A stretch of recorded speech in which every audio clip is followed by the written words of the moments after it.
Thank you, Lord Mayor.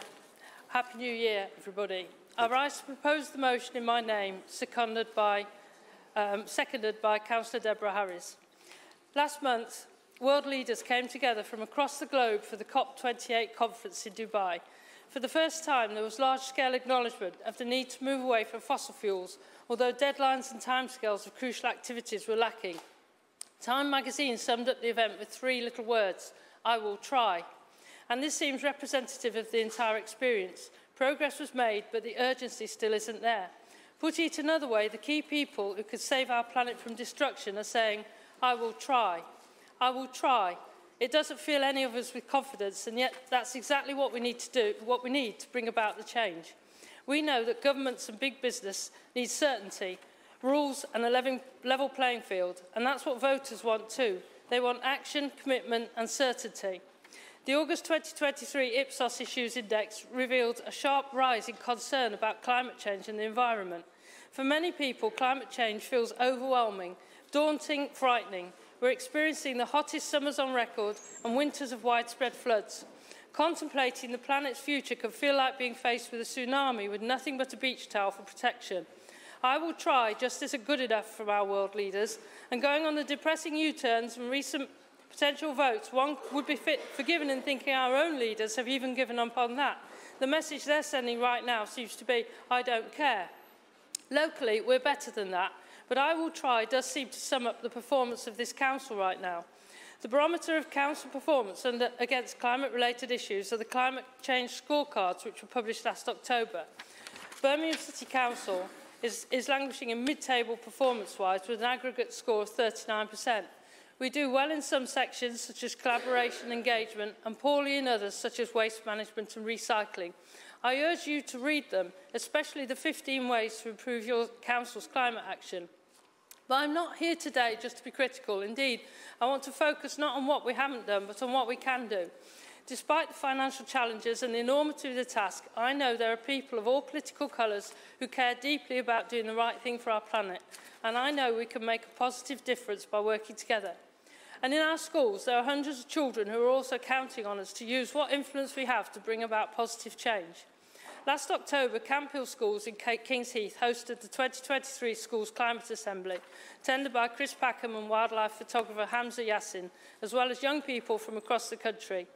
I was lucky to be one of the people invited to speak to the Year 7 to 9 students, and they followed up the visit by writing over 300 letters to political and business leaders across the country, including some to all the political group leaders in this room, and I hope you enjoyed reading them as much as I did.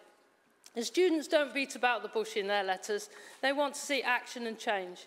They talked about the impact of litter on wildlife, getting rid of single-use plastics, reducing carbon emissions through tree planting, encouraging less car use in favour of active travel, improving public transport, the scandalous burning of so many recyclables, and in one letter the writer was outraged about the use of pesticides, calling us to immediately stop the bee genocide.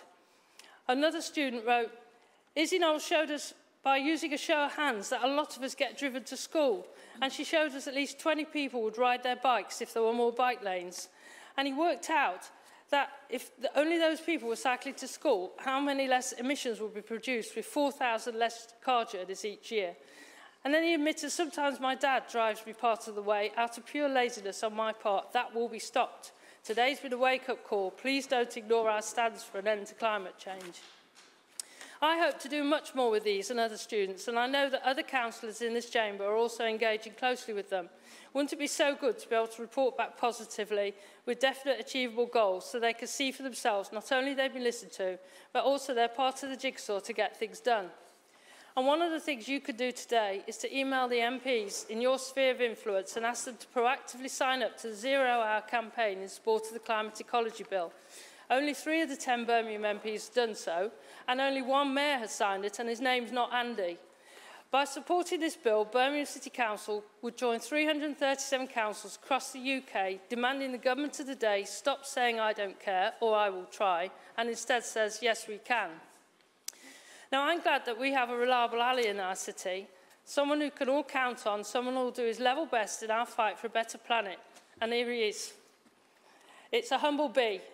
The bee doesn't care about politics. He just wants us to work together to improve the landscape. so that he can continue his vital and life-giving work. And let's follow him on a flight over our city. Flying east, he doesn't use private jets to get about. He traverses the Tidley incinerator, which guzzles up rubbish. There's waste there that still has life left in it. We have so many opportunities to provide top facilities to recycle and reuse. We don't need to rush everything to the incinerator to burn. Work should start now to scope out a greener and more efficient way of reducing, reusing, recycling, and removing our waste. Emissions from vehicles make the air smoggy and difficult to fly in. Our Tide bee needs clean air so it can see where to find his flowers. We need to improve our public transport systems, help people get out of cars, fit electric vehicle charging points, and reduce the toxins our children and our bee are breathing in. Positive community action can also help our little bee. Thoughtful local work, no matter how small, makes a big difference. Community gardens, litter picks, seed libraries, car clubs, reduced mowing, solar panels, hundreds of other local initiatives help to create a better locality and inspire people to do more. There's loads of this work already taking place. So let's double our efforts and really harness and champion the community of this great green city. Let's enable them, give them the knowledge, the tools, the drive, the desire and the confidence to make that difference. I'd love to achieve unanimous support in the Chamber today for this motion because I think it indicates to the public and young people in particular that we are listening. Unanimous support would show that we acknowledge the challenge and we will all make a firm commitment from today to prioritise green issues in everything we do as a council and in our communities. So, colleagues, I look forward to a positive and can-do debate. Thank you, Lord Mayor. Thank you.